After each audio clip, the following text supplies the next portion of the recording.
خوش قسمتی کی بات یہ ہے کہ اللہ تعالیٰ نے اس کام کے لیے سب سے پہلے میرا نام لایا.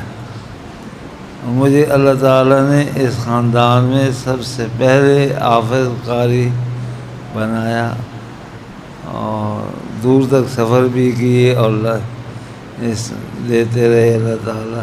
اس کے بعد میرے چاچا صاحبان بھی آئے اور ان کے بھی حفظ ہو گئے اور بھی اور حضرات کے بھی ہوتے رہے. اب چونکہ مجھے سمجھ نہیں آتی کہ میں بیان کیا کروں، کیونکہ وہ ایسی تکلیفوں میں مبتلا ہوں جو اللہ تعالیٰ وہ جانتا ہے یا میں جانتا ہوں کہ کس طرح نکلنا وہی جانتا ہے. تو بہرحال ہاتھ اٹھائیں، اللہ سے مانگتے ہیں.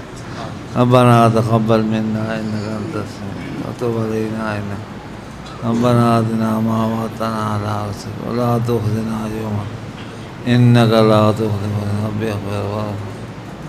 سبحان ربك رب العزة عما يصفون وسلام على المرسلين والحمد لله برحمتك يا رب.